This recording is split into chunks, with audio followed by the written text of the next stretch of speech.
And welcome back to Outsiders. You're with Rowan Dean and Ross Cameron, and we are going to talk with someone in a second about, you will have read over the weekend, lots of allegations, talk of war crimes, perhaps, with the SAS. We've heard of a sociologist who's been compiling reports about the SAS. We've had retired generals inviting people within the SAS to write letters about their experiences. So there's a whole lot of noise going on. We thought we would speak to someone about, not about specific allegations, because they are yet to be tested in court and will be. So we're not going to deal with the specific allegations, but we're going to talk in general about what is happening with the Army and our Special Forces. Joining us, a former Australian Army Special Forces Lieutenant Colonel, now retired, Riccardo Bosi.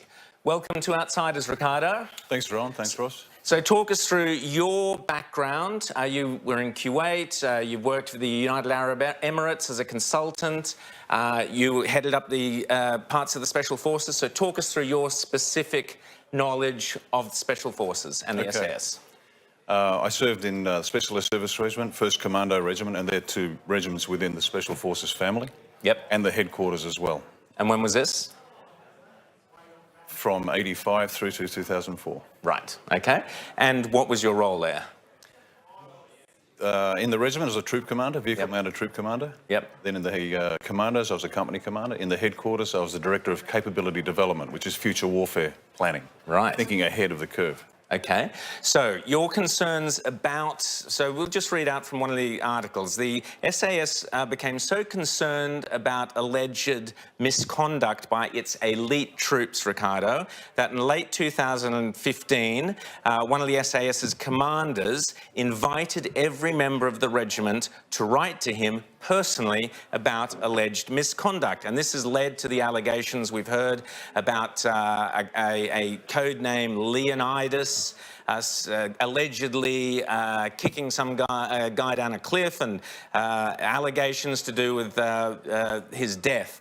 Now, your concern, tell us about your concerns with not the specific allegations, but the overall story, this constant looking at the behaviour of the SAS. Okay, I'd like to open the batting by recalling some famous words said by a famous Prime Minister a long time ago. Yes. We sleep soundly in our beds at night because rough men are ready to deliver justice to those who would do us harm. Yes. And we've got to remember that the whole purpose of the Defence Force is to kill people. That's it. As unpleasant as it sounds, that's our job. Now, having said that, this is a stitch-up. We're arguing about the wrong things. If people want to find out about the SAS regiment, they should conduct an investigation involving Ministers of Defence, Chiefs of Defence Force, and the Commanders of Special Operations Command. And you might want to go back about 15 years, because whatever the SAS regiment is, and it is the finest regiment in the Australian Army without doubt, it is a product of their decisions. It is their creation. So if there are problems in the regiment, these things don't happen in isolation. They follow orders. And those orders lead to consequences. So so you're saying they're looking at the wrong place, or should they be investigating these specific allegations that we read about in the Sydney Morning Herald and other places? So they're pointing at a specific individual in some instances, this codenamed Leonidas character, who they seem to be extravagant claims, almost beyond belief, that this character was allegedly mimicking what he'd seen in a Hollywood film, and his behaviour was done to impress people who'd seen a Hollywood film. Do you buy any of that? It's not relevant. It might be true. If somebody has done something wrong, absolutely, investigate, hold them to account. But as I said, this is a stitch-up. There are senior officers who know exactly what happened and why, and just my opinion, they are hiding. So is this politically driven? Because we've talked a lot on this show about the politics now, if you like, infecting the armed forces, political correctness, for example.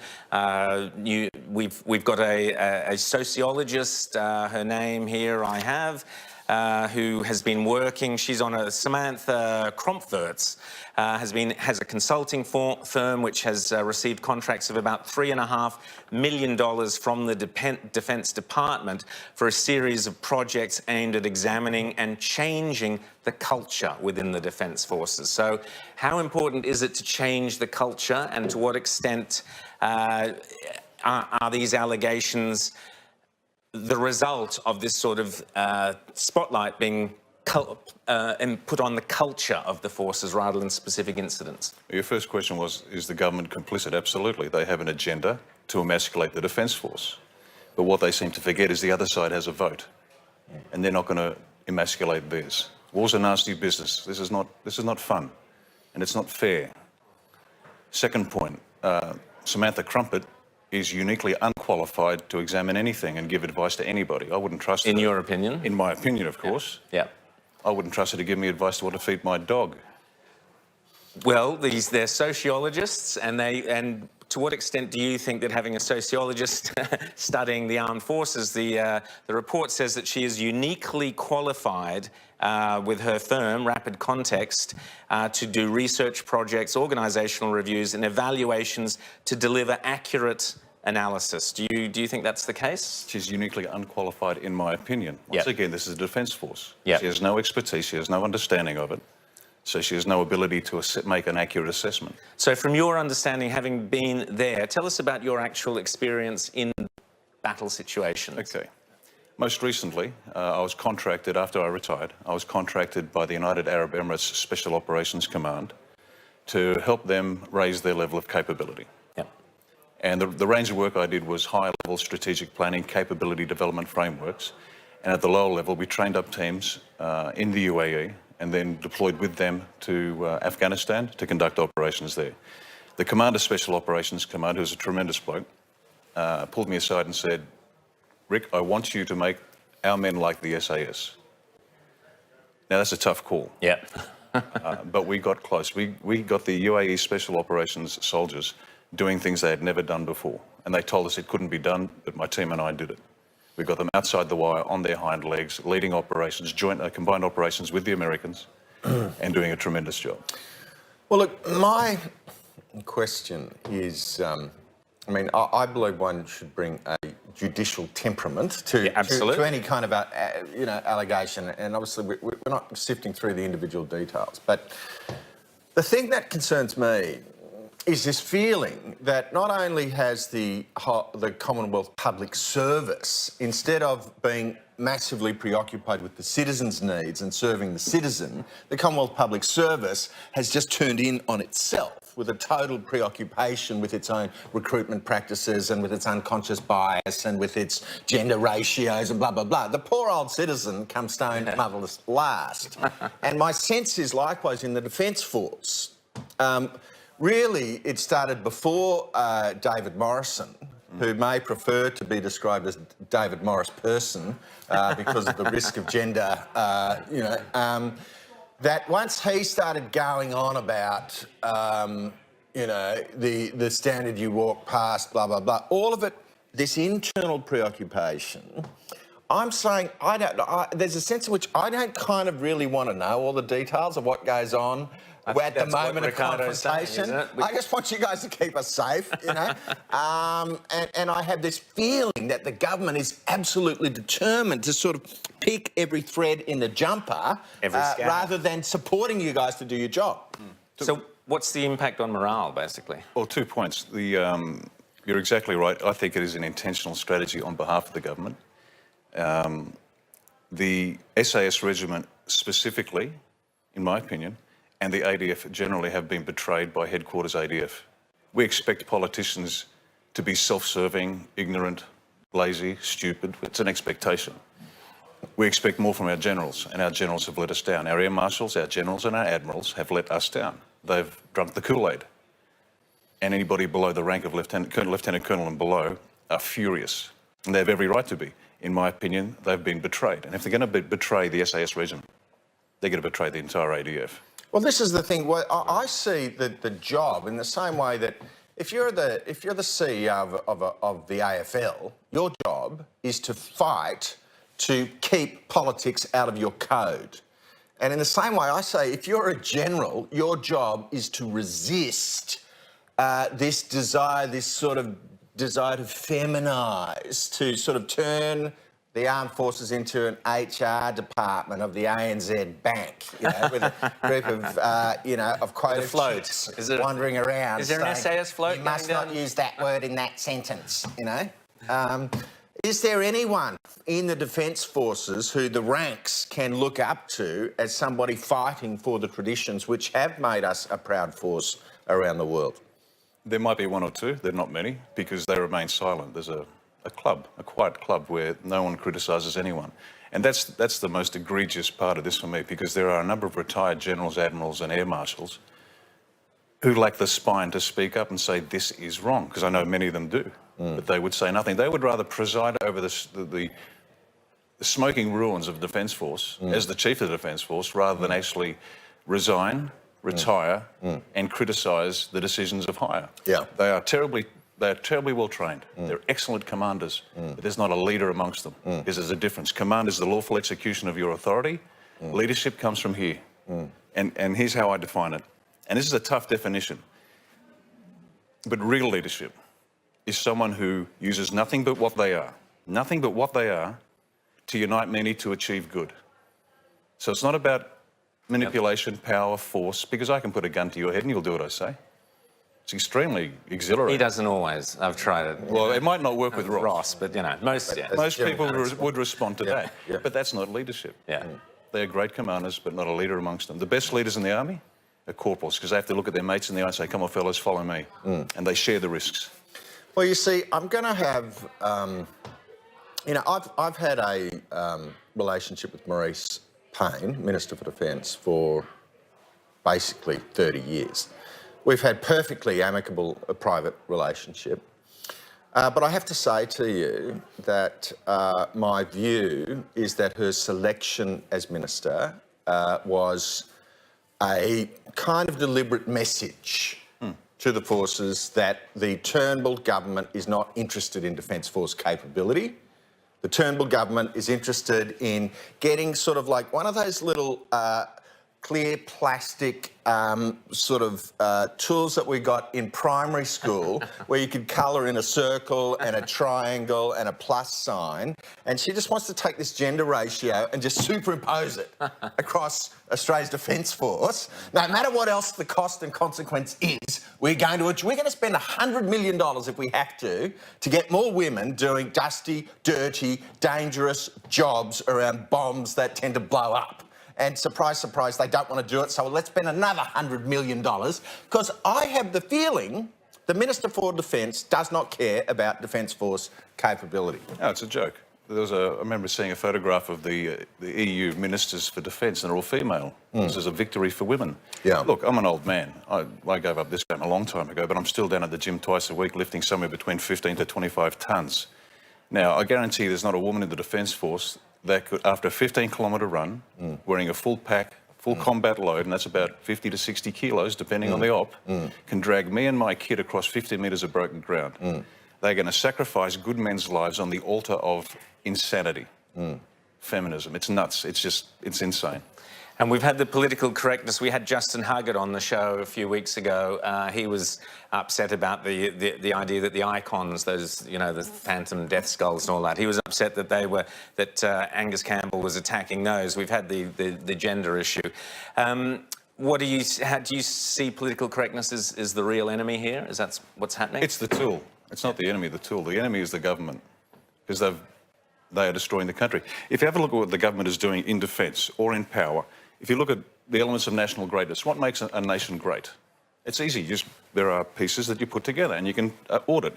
We're doing okay. Let me give you an example. Imagine one of the elements of national greatness, fundamental elements of national power, is resources. Now, imagine a country with a ton of resources, say coal and uranium.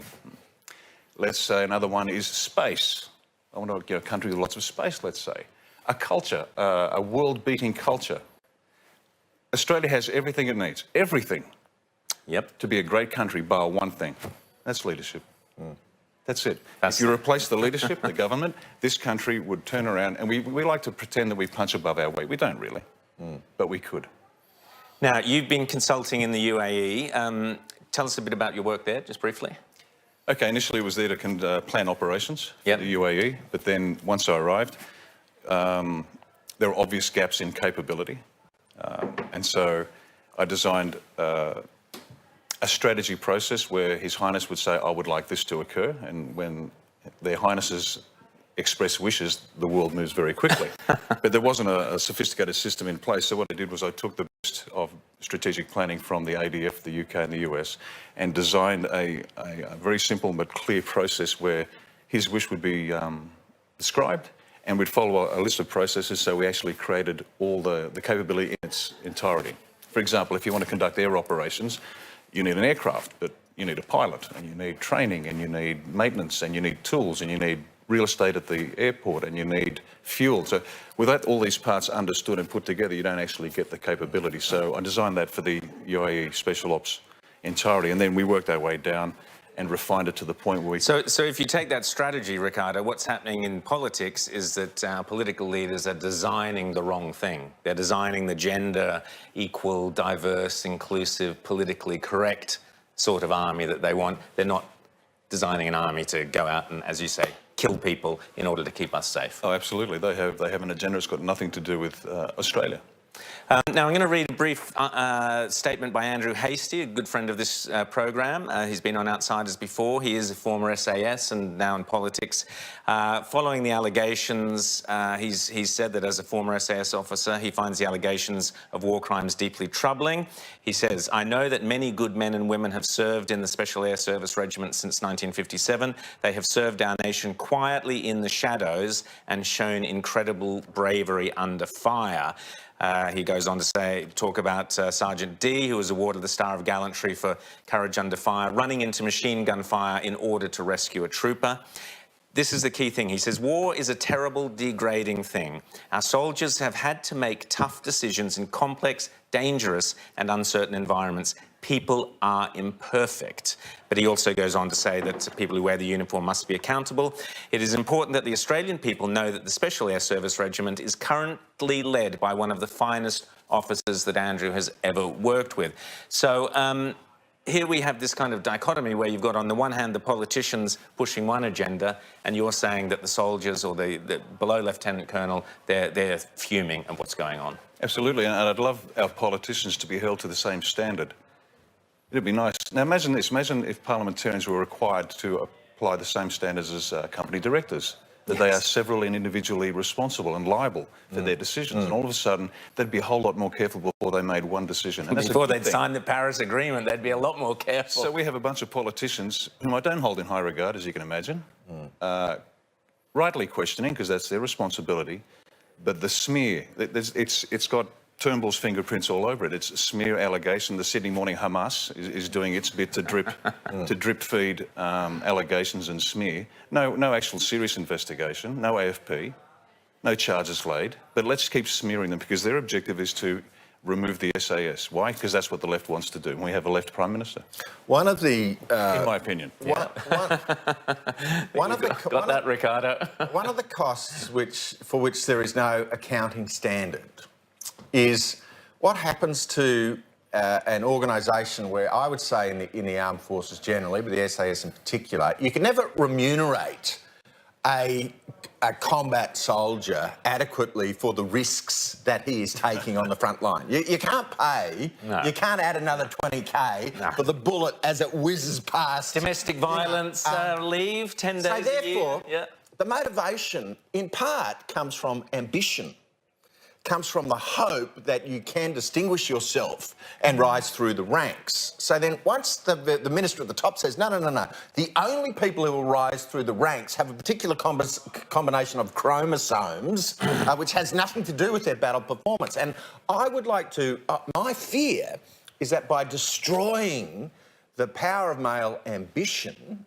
we will very substantially weaken Defence Force capability. Oh, without a doubt.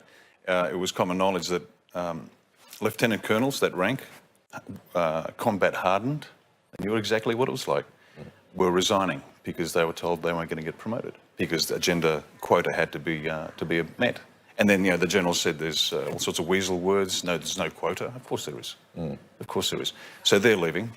But you left one thing out. Napoleon said that a man will not sell you his life, but he'll give it away for a piece of coloured ribbon. Because what that ribbon represents is a man at his highest. In his own estimation, I have faced that which is most dangerous. That's what men are designed to do. So you can't pay them. And we joined the Defence Force for love of country. And that's why we're there. It's not because the money's great, because it wasn't. Certainly when I joined, it was bloody awful. And they gave us additional allowances every so often, and that was nice, but that didn't keep us there. We did it for love of country. And even when someone was promoted ahead of us, because ambition is extremely powerful, but even if someone was promoted ahead of us and we knew that they were the best man for the job, we accepted it and we moved on. Life's not fair, and war is even less fair. And you don't need nonsense interfering with what is the most important function of government, that is provide for the defence of the country. And the trouble now is we are at war. Our government won't tell us we're at war with our government. It's an insurgency. It's not a hot war, it's not a cold war, it's an insurgency. And they're coming through in other ways. And we are being weakened every day. Have a look at the state of the nation. Power, employment, housing prices. These are not accidents. These are the logical consequence of decisions made by government. Absolutely. Riccardo Bosi, thank you so much for coming on Outsiders today. You're so right on so many issues, and more importantly, thank you for the service you've done for our nation and for helping keep us safe in our beds at night. Riccardo Bosi, people can check you out on your website, Lionheartaustralasia.com. I'd check that out, lionheartaustralasia.com. Thank you, Riccardo. We're going to take a short break, and now, we've just had some hot Outsiders Outsourced, fresh off the plate, come running in here during the break, and listen to this. Rowan and Ross, boys, you have had some terrific guests on Outsiders, but Riccardo Bosi is the best ever. Talk about straight talk, calling it how it is. No bull, boom. Loads of common sense with a high level of intelligence, together with his background experience. Please get this fella into Parliament. This is from Mrs. Bosi. No, sorry, just joking. And make him Minister for Defence. Do your viewers a favour and get this gentleman back onto the show real soon. And we've got another one. Riccardo Bosi was brilliant. It is time that every effort should be made to replace Malcolm Turnbull before this country is brought to its knees. What an amazing interview with Riccardo this morning. He should be the Minister for Defence. A lot of people seem to think that. So, glad we got Riccardo on.